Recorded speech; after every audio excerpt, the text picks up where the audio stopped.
Assalamualaikum warahmatullahi wabarakatuh. Selamat datang kembali di channel saya Gundiki. Buat teman-teman yang baru tahu channel ini, jangan lupa bantu subscribe agar tidak ketinggalan tutorial-tutorial selanjutnya. Nah, pada tutorial kali ini saya akan membahas cara membuat laporan stok barang secara otomatis. Nah, di sini ada contoh sebuah laporan laporan stok barang di mana di sini ada periodenya di bulan Agustus 2023, lalu ada kode barang, nama barang, stok awal, barang masuk, barang keluar sampai dengan stok akhir. Nah, di mana di sini data ini sudah otomatisasi. Jadi contoh nih di stok akhir di mana ada dua warna, di mana ada warna hijau dan warna merah. Warna hijau menandakan bahwasanya stoknya masih aman gitu. Nah, untuk warna merah menandakan bahwasanya stoknya sudah tidak aman. Stoknya harus ada penambahan barang masuk gitu ya, karena diambang habis gitu, warnanya menjadi warna merah. Oke. Dan di sini untuk inputan ya, barang masuk itu inputannya di sini. Ketika kita memasukkan di sini, misalkan aku pengen memasukkan yaitu K002 ya, di mana saya pengen menambahkan jumlah masuknya 100. Nah, sekarang kita cek di data rekap, maka akan otomatis di K002 masuk yaitu 100 barang masuknya ya. Kenapa ada 30? Karena di sini memang ada dua untuk yang K002 sama yang bawah. Nih ya, maka masuk 130. Nah, untuk barang keluar pun sama. Misalkan nih di sini untuk barang keluar ya, K002 di sini yaitu 80. Coba kita tambahkan di K002 yaitu di sini 90 ya, 90 sama di bawah sini ada satu lagi, maka nanti harusnya berapa? 90 sama 10 yaitu 100. Nah, sekarang kita cek di daftar rekap barang, ya, dia keluar berapa? Keluar 100. Ya, jadi sudah otomatisasi. Jadi ketika inputan barang masuk berapa, keluar berapa, nah di data rekap akan muncul secara otomatis. Dan ketika stoknya sudah di ambang batas, maka dia akan muncul warna merah. Ya, ketika dia aman, dia tetap warna hijau. Oke, nah sekarang kita langsung praktek saja, kira-kira cara pembuatannya seperti apa sih gitu ya. Oke, kita langsung aja masuk ke cara prakteknya. Oke. Nah, di sini buat teman-teman yang mau praktek bareng bisa sekalian unduh file bahan prakteknya ya. Udah saya cantumkan di kolom deskripsinya. Nah, buat teman-teman mau sekalian barangkali mau bareng praktek sambil ngopi, silakan ya, biar santai gitu ya. Oke, kita sekarang langsung aja membuat sebuah laporan stok barangnya ya. Oke, yang pertama di sini kita cukup menginputkan apa judulnya, yaitu laporan stok barang. Oke, di sini kita tambahkan sebuah perusahaannya, misalkan CV Agung Diki. Nah, periodenya kita buat yaitu Agustus 2023. Nah, jika sudah, di bawah sini kita inputkan yaitu yang pertama kode barang, lalu nama barang ya, lalu stok awal, lalu barang masuk, lalu barang keluar, dan yang terakhir stok akhir. Oke. Ya, udah ada inputan kode barang, nama barang, stok awal, barang masuk, barang keluar, dan stok akhir. Nah, jika sudah, selanjutnya tinggal kita coba rapikan. Yang pertama kita rapikan untuk judulnya, kita blok, lalu kita masuk di home, kita pilih apa? Merger and center, kita klik, pilih merger across, lalu kita pilih rata tengah. Selanjutnya kita inputkan yaitu kode barang ya, yaitu kita pakai K. Nah, seperti ini, lalu 001. Lalu K lagi 002. Nah, di sini kita nggak buat banyak-banyak, mungkin sampai 10 saja produknya ya. Kita blok sampai 10. Oke, seperti ini. Nah, nanti untuk nama barangnya kita kopikan saja dari data contoh tadi ya. Kita copy dari sini. Nah, ini ya, kita copy sampai poin 10, kita copy, lalu sekarang tinggal kita paste di sini. Oke. Nah, sekarang sudah ada nama barang dan kode barangnya. Nah, selanjutnya di sini kita akan buat sebuah tabelnya. Nah, cara membuat sebuah tabel, caranya sangat mudah. Yang pertama, boleh kita blok seperti ini, ya. Lalu kita tekan shortcut-nya yaitu Ctrl T, ya, Ctrl T. Nah, jika sudah, maka nanti muncul seperti ini. Lalu pastikan My Table header-nya tercentang. Jika sudah, tinggal kita OK. Nah, maka sekarang muncullah tabelnya seperti ini. Oke. Nah, sekarang tinggal kita atur. Kalau kita pengen tampilannya standar seperti yang awal tadi, yaitu kita cukup masuk ke tabel. Nah, di sini untuk tabel stylenya kita pilih yang biasa, yang ini. Lalu kalau kita nggak mau ada filternya, kita masuk ke data, kita matikan filternya. Maka sekarang muncul tampilan sederhananya, ya, tampilan standarnya. Oke. Nah, kalau kita pengen ada bordernya, kita tambahkan aja block, ya. Lalu kita masuk di home, kita pilih all border, gitu, seperti ini, ya. Oke, lalu ini kita buat rata tengah, lalu kita kasih warna, gitu. Nah, pertanyaannya kenapa sih di sini kok tidak menggunakan border saja, kok harus menggunakan Ctrl T tabel tadi, ya? Karena kalau kita menggunakan tabel tadi, itu nanti akan memudahkan kita, gitu. Jadi ketika ada penambahan data, itu semua sudah otomatisasi.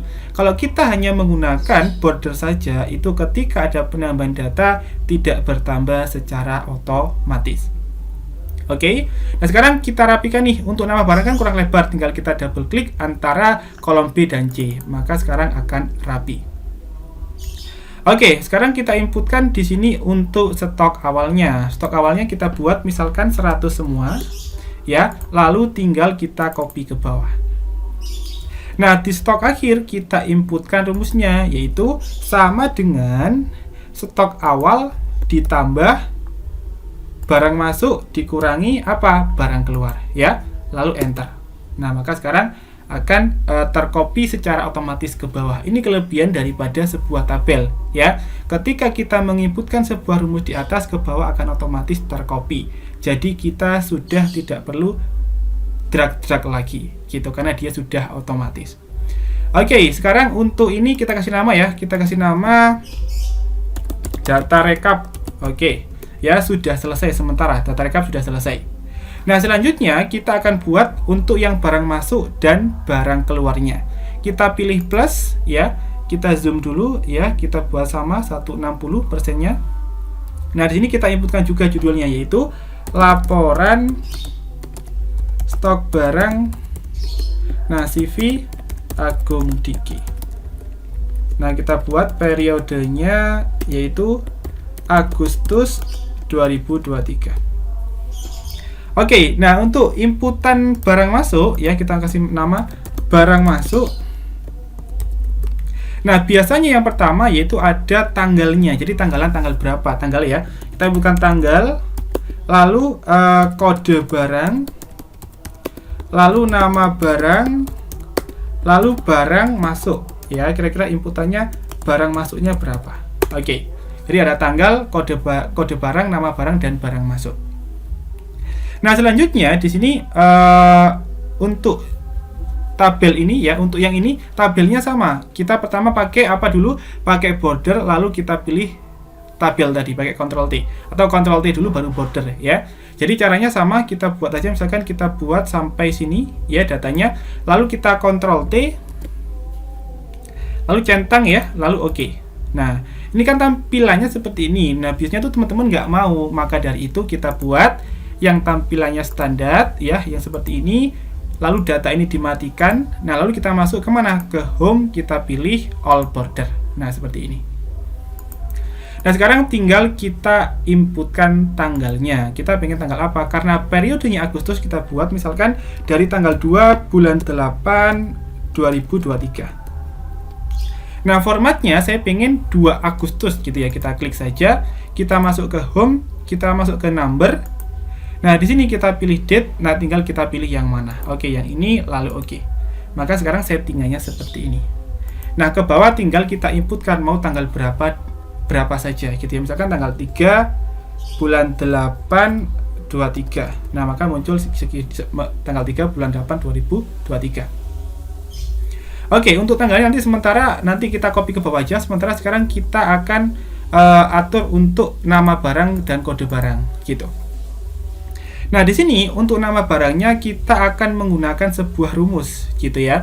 Jadi nanti cukup kita inputkan kodenya saja, misalkan K001, maka otomatis muncul nama barangnya gitu. Jadi kita nggak perlu input nama barangnya manual. Oke, nah kira-kira rumusnya gimana gitu ya. Nah, untuk di nama barang sini kita bisa menggunakan rumus yaitu sama dengan VLOOKUP ya. Kita bisa menggunakan apa? Menggunakan VLOOKUP. Oke, ini kita tengahkan dulu sebelum kita menginputkan rumus. Pakai across, oke, rata tengah. Oke, kita inputkan yaitu sama dengan apa? Sama dengan VLOOKUP. Nah, lalu di sini untuk lookup value ini kan artinya sel acuannya, sel untuk inputannya, apa acuannya gitu ya. Acuannya yaitu kode barang, lalu titik koma tabel array. Nah, tabel array yang mana? Yaitu di data rekap kita blok semua data. Nah, semua data, karena kita pakai VLOOKUP ya. Semua data kita blok, lalu titik koma, call index 6, kolom keberapa yang mau kita cari. Karena kita pengen mencari nama barang, berarti kolom kedua. Lalu titik koma, kita pilih false. Kenapa false? Karena datanya pasti. Jika sudah, kita enter. Nah, sekarang sudah muncul rumusnya, otomatis tercopy ke bawah. Tapi muncul apa? Muncul NA. Di sini kenapa dia muncul NA? Karena di kode barang masih kosong. Misalkan kalau di sini kita inputkan K001, maka dia muncul Ventela gitu ya, karena sudah ada kode barangnya. Oke, nah di sini kita harus menambahkan rumus tambahan untuk penanganan error. Jadi ketika ada data yang masih kosong, dia nggak muncul NA, tapi dia muncul kosong, misalkan gitu ya. Jadi di sini di VLOOKUP tadi kita tambahkan rumus yaitu if error. Nah, gimana? Gini, if error. Nah, lalu setelah tutup kurung, titik koma, lalu keterangannya apa? Misalkan petik 22 kali. Artinya data ini kosong ketika inputannya tidak ada di kode barang. Gitu. Ya. Jadi kelemahan daripada VLOOKUP ya seperti ini. Dia belum bisa langsung satu rumus untuk penanganan error. Jadi dia harus menambahkan rumus if error. Nah, lalu rumus apa yang bisa langsung penanganan error? Yaitu pakai XLOOKUP ya. Nah, nanti untuk yang barang keluar kita coba pakai XLOOKUP. Oke, ini kita enter. Maka sekarang ketika di kode barang masih kosong, muncullah kosong gitu ya. Oke, ini kita copy ke bawah untuk tanggalnya sampai tanggal 10 gitu ya. Lalu nanti ini kita format juga menjadi apa? Di home kita format tampilannya di date. Nah, ini ya kita samakan. Oke. Nah, untuk ini sama, kita acak aja ya barang masuknya, misalkan K002, K003, K006, K007 ya kan, karena barang masuk kan nggak tentu ya, ini kita acak aja karena ini hanya contoh. Lalu K009, K001 lagi, K002, K0010.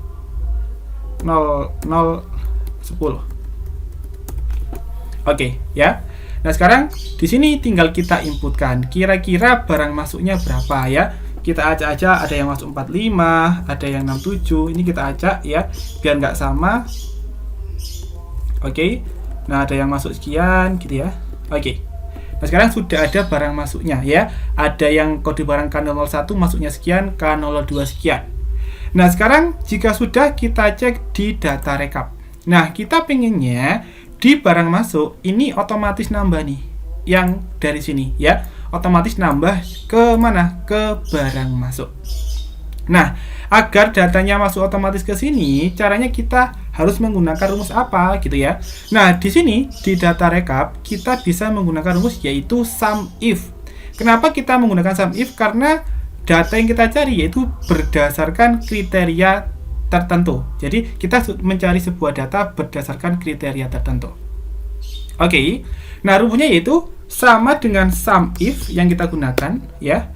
Lalu range-nya. Range itu artinya data yang mau kita cari apa sih? Oke.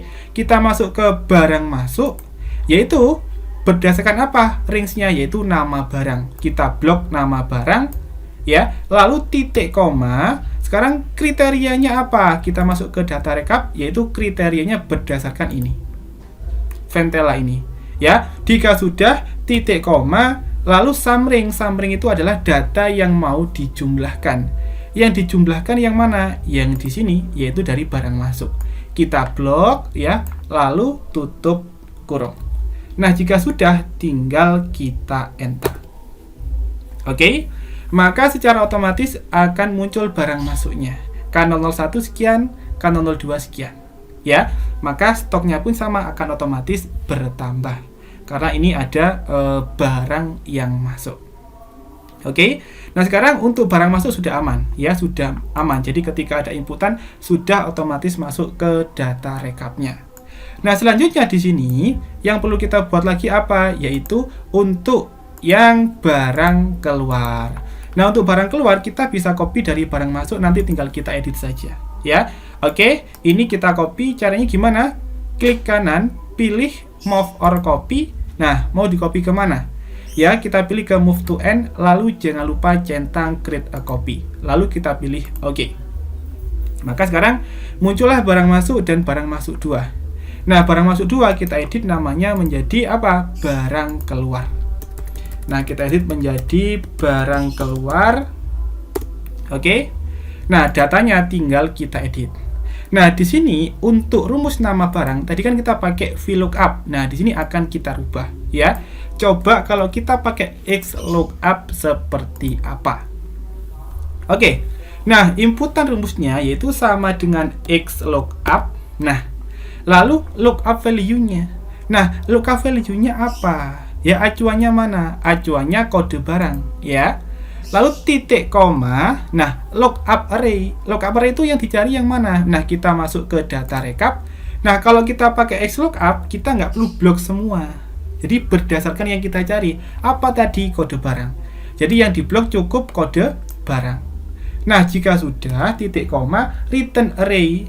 Nah, return array ini data yang mau ditampilkan. Yang ditampilkan apa? Yaitu nama barang. Diblok saja.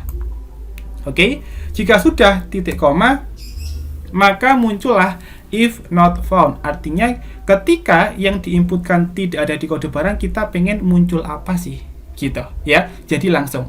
Jadi sini tuh ada if not found, match mode sama set mode, ya. 3 ini sebenarnya opsional, boleh digunakan, boleh tidak, ya. Kalau kita butuh, boleh kita gunakan. Gitu. Jadi opsional. Nah, karena di sini kita butuh yang if not found, ya udah kita masukkan aja petik 2 kali, ya, karena kita pengen kosong. Jika sudah, tutup kurung, lalu enter. Nah, maka sekarang muncullah nama barang seperti ini, ya. Ketika diinputkan K, misalkan ya, K00, K11 kan nggak ada arti, hanya 10 kan, enter. Nah, maka dia kosong. Gitu. Jadi langsung otomatis satu rumus aja. Ini kalau kita pakai XLOOKUP, ya. Kalau kita pakai VLOOKUP harus menambahkan apa? If error. Gitu. Oke, ini kita ganti menjadi K009 gitu. Oke, ini kita ubah ya datanya biar nggak sama, atau ini kita biarkan saja. Nah, jika sudah, tinggal kita bedakan barang masuk barang keluarnya. Nah, misalkan barang keluarnya kita buat sama aja wis 50 semua ya. Kita buat 50 semua. Oke. Nah, sekarang kita cek nih di data rekap. Nah, untuk barang keluar belum masuk ya. Nah, berarti kita harus pakai rumus. Nah, rumusnya apa? Yaitu sama dengan sum if. Range-nya di mana? Yaitu di barang keluar, kita blok.